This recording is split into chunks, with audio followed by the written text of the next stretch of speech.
Hello, Internet. I am here. I am ready to read to you. I am exhausted. It has been a very long week of work. Tomorrow's just going to be more of it. I'm really super pumped.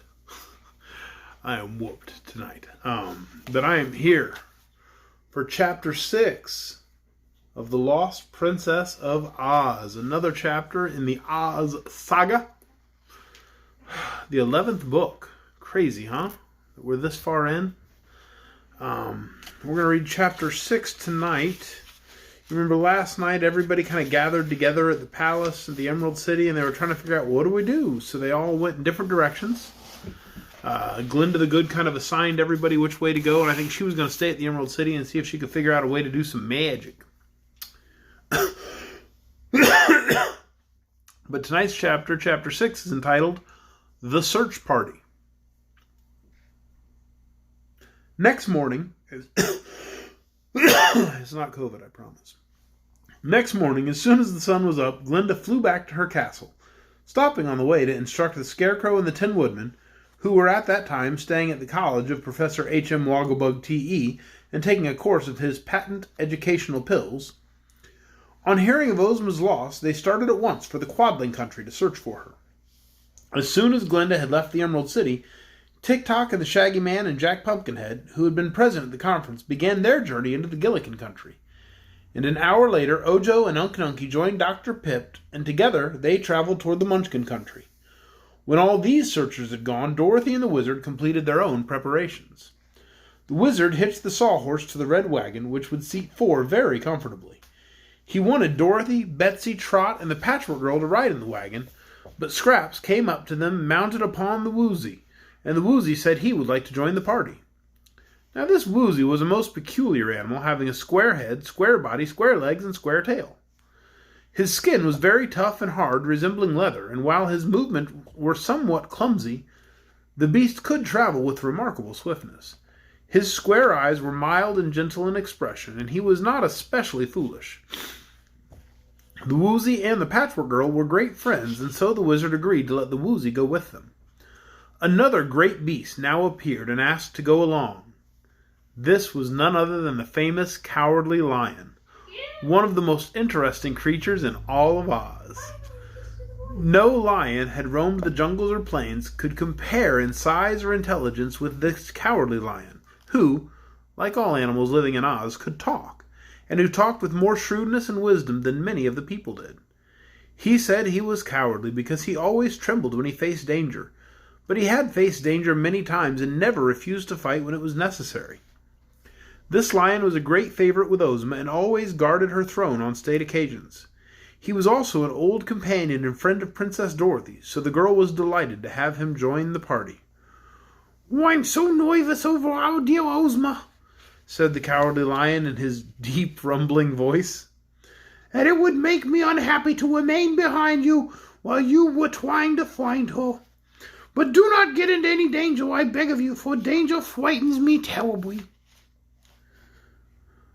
"We'll not get into danger if we can possibly help it," promised Dorothy, "but we shall do anything to find Ozma, danger or no."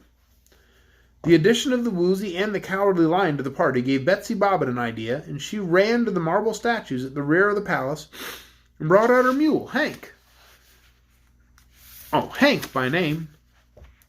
Perhaps no mule you ever saw was so lean or bony and altogether plain-looking as this Hank, but Betsy loved him dearly because he was faithful and steady and not nearly so stupid as most mules are considered to be. Betsy had a saddle for Hank and declared she would ride on his back, an arrangement approved by the Wizard because it left only 4 of the party to ride on the seats of the red wagon, Dorothy and Button-Bright and Trot and himself. An old sailor man who had one wooden leg came to see them off and suggested that they put a supply of food and blankets in the red wagon, inasmuch as they were uncertain how long they would be gone. This sailor man was called Cap'n Bill. He was a former friend and comrade of Trot and had encountered many adventures in company with the little girl. I think he was sorry he could not go with her on this trip, but Glinda the Sorceress had asked Cap'n Bill to remain in the Emerald City and take charge of the royal palace while everyone else was away, and the one-legged sailor had agreed to do so.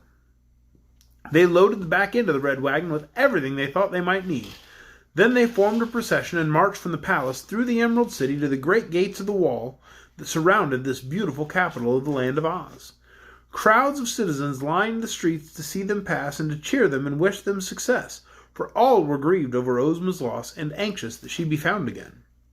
First came the Cowardly Lion, then the Patchwork Girl riding upon the Woozy, then Betsy Bobbin on her mule Hank, and finally the Sawhorse drawing the red wagon, in which were seated the Wizard and Dorothy and Button-Bright and Trot.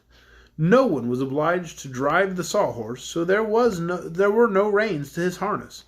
One had only to tell him which way to go, fast or slow, and he understood perfectly. It was about this time that a shaggy little black dog, who'd been lying asleep in Dorothy's room in the palace, woke up and discovered he was lonesome. Everything seemed very still throughout the great building, and Toto, that was the little dog's name, missed the customary chatter of the three girls. He never paid much attention to what was going on around him, and although he could speak, he seldom said anything, so the little dog did not know about Ozma's loss or that everyone had gone in search of her. But he liked to be with people, and especially with his own mistress Dorothy, and having yawned and stretched himself, he found the door of the room ajar. He trotted out into the corridor and went down the stately marble stairs of the hallway of the palace, where he met Jellia Jam. Oh, so Toto's just going to talk now. Apparently that's a thing in this book. "Where's Dorothy?" asked Toto.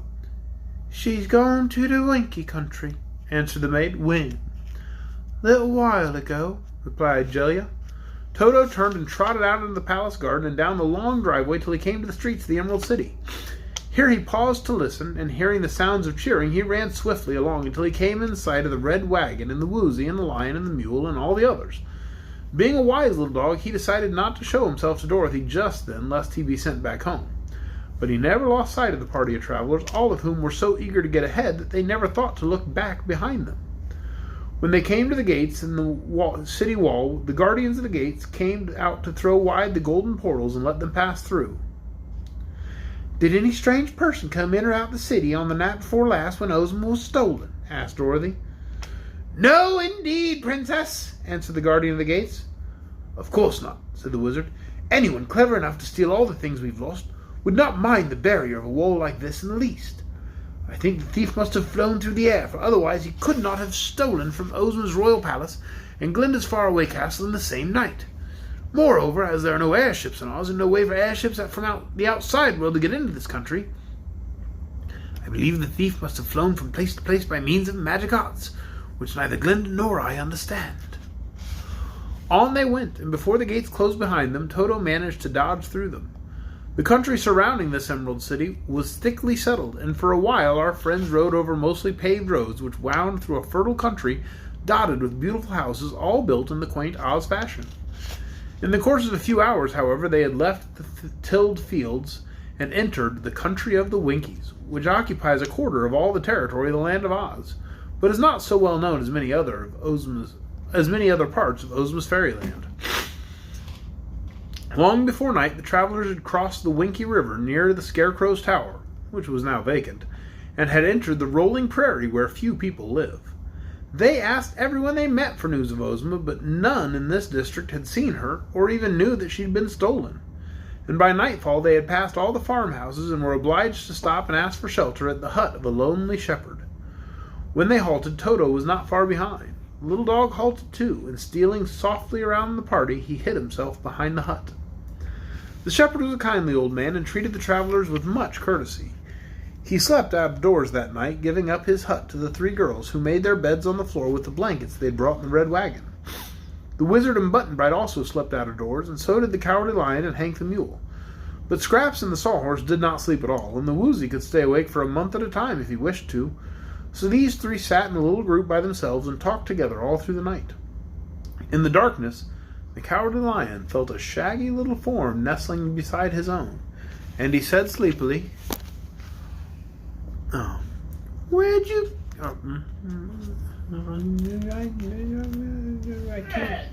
I can't do the Cowardly Lion's voice. It left my head just now. Why, Miss Hotel? Okay, where did you come from, Toto?" From home," said the dog. "If you roll over, roll the other way so you don't smash me."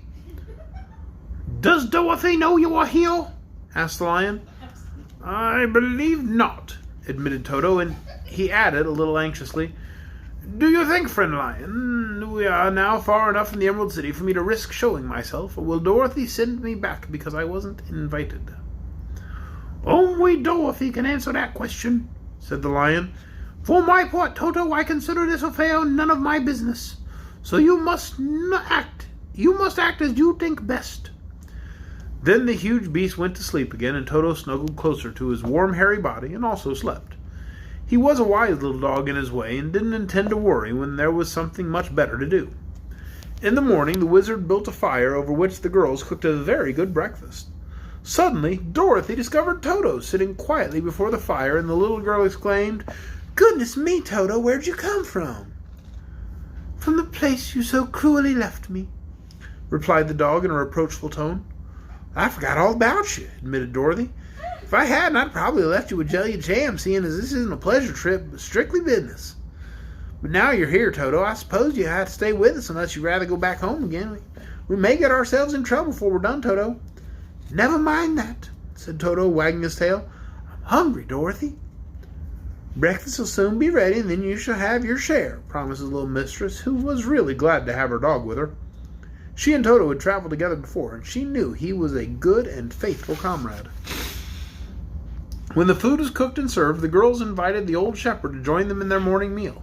He willingly consented, and while they ate, he said to them, You are now about to pass through a very dangerous country, unless you turn to the north or to the south to escape its perils. In that case, said the cowardly lion, let us turn, by all means, for I dread to face dangers of any sort. What's the matter with the country ahead of us? Inquired Dorothy. Beyond this rolling prairie, explained the shepherd, are the merry-go-round mountains, set close together and surrounded by deep gulfs, so that no one is able to get past them. Beyond the merry-go-round mountains, it is said, the thistle-eaters and the herkus live. What are they like? Demanded Dorothy. No one knows, for no one has ever passed the merry-go-round mountains, was the reply. But it is said that the thistle-eaters hitch dragons to their chariots, and that the herkus are waited upon by giants whom they've conquered and made their slaves. And who says all that? Asked Betsy. It is a common report, declared the shepherd. Everyone believes it. Well, I don't see how they'd know, remarked little Trot, if no one's ever been there. Perhaps the birds who fly over that country brought the news, suggested Betsy. If you escape these dangers, continued the shepherd, you might encounter others still more serious before you came to the next branch of the Winky River. It is true that beyond that river lies a fine country inhabited by good people, and if you reached there, you'd have no further trouble. It is between here and the west branch of the Winky River that all dangers lie, for that is the unknown territory that is inhabited by terrible, lawless people. It may be and it may not be, said the wizard. We shall know when we get there. Well, persisted the shepherd, in a fairy country such as ours, every undiscovered place is likely to harbor wicked creatures. If they were not wicked, they would discover themselves, and by coming among us, submit to Ozma's rule and be good and considerate, as we all are Oz people whom we know. That argument, stated the little wizard, convinces me that it is our duty to go straight to those unknown places, however dangerous they may be, for it is surely some cruel and wicked person who has stolen our Ozma, and we know it would be folly to search among good people for the culprit. Ozma may not be hidden in the secret places of the Winky country, it is true, but it is our duty to travel to every spot, however dangerous, where our beloved ruler is likely to be imprisoned. You're right about that, said Button-Bright approvingly. Dangers don't hurt us, only things happen never hurt anyone. And a danger is a thing that might happen and might not happen, and sometimes don't amount to shucks. I vote we go ahead and take our chances. They were all of the same opinion, so they packed up and said goodbye to the friendly shepherd and proceeded on their way.